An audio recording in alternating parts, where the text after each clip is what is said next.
que ahorita están frente a grupo, que a lo mejor no tienen una materia de teatro, pero que podrían implementar herramientas de él?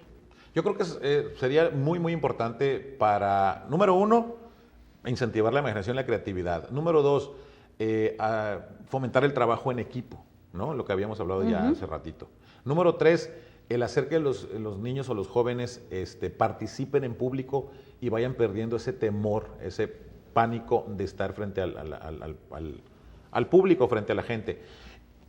Número cuatro, creo que es el que sigue, que considero yo, es abordar de una manera distinta un tema, como por ejemplo, no sé, un tema de historia, pues vamos a hablar de la revolución.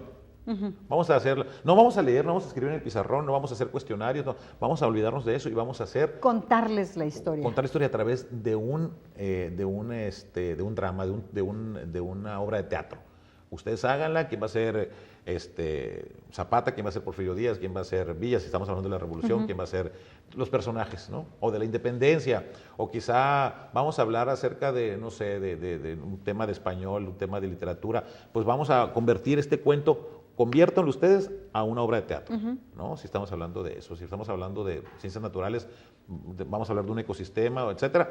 Representen las plantas, representen quién va a ser el sol, cómo funciona con los animales, etcétera. Todo lo que entra, los personajes, para el teatro no son imposibles. Es decir, puede haber un personaje que sea un árbol, un microbio, el sol, la estrella, la luna, el oxígeno, el aire. Ese tipo de cosas son muy entretenidas, son muy divertidas y el aprendizaje estoy seguro que va a ser muy significativo en el niño. Entonces, si estamos trabajando con niños que aún no han aprendido a leer porque están en preescolar, aquí incluimos la narrativa. Así es. Contarles la historia, narrarles la historia.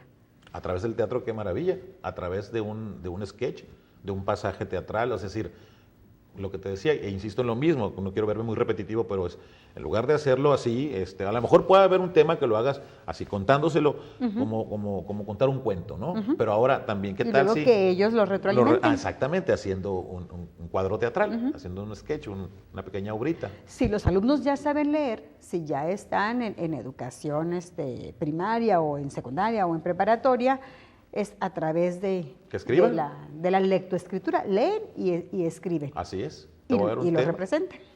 Es muy rico. El teatro tiene posibilidades infinitas, ilimitadas, ¿no? Los límites son los que cada quien quiera ponerlos.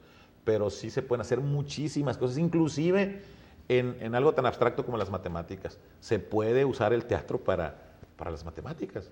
Es cuestión de quererlo hacer, de buscarle por ahí de qué forma, qué tema estoy viendo y cómo hago que aquel niño que no tiene una inteligencia para las matemáticas, así como este otro que está acá, bueno, aprovechando sus inteligencias, hablando de inteligencias múltiples, bueno, vamos a ver si a través del teatro, a través de una escenificación, te entra ese conocimiento que tradicionalmente no lo puedes captar, pues, ¿no? Eso te soy franca, a mí no se me había ocurrido. Sí. Es que de repente las matemáticas y yo no somos muy amigas.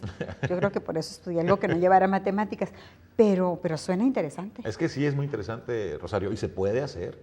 Por eso te digo, como para el teatro no hay nada imposible en el sentido de escenificar y hacer la representación de cualquier personaje, los números pueden ser personajes, las fórmulas pueden ser personajes. Y de esa manera, este joven que no tiene una inteligencia como la que mucha gente no tenemos para las matemáticas, así aprenderlas de manera tradicional, quizá a través del teatro sí se logre, ¿no? A través de una actividad de este tipo. Y hablando de las vocaciones, también se puede despertar el interés para esta o aquella actividad futura. Así es. Yo les decía a mis alumnos, yo no los voy alumnos de secundaria, no quiero que salgan de aquí actores, no es mi intención, ¿no? O que digan, sí, lo que quiero estudiar yo es teatro. Y cada quien va a seguir su vocación, para eso sigue la prepa, ¿no? Que es la etapa vocacional meramente, y de esa forma ya ustedes van a definir qué es lo que quieren. Yo lo que quiero es que al teatro lo utilicen para que sea más fácil y más divertido el aprendizaje. Úsenlo, propónganle al maestro de español, mi clase era artística, era 2 veces por semana, ¿no? Propónganle al maestro de español un tema X, abordarlo a través del teatro, al maestro de historia, al maestro de geografía, al maestro de ecología.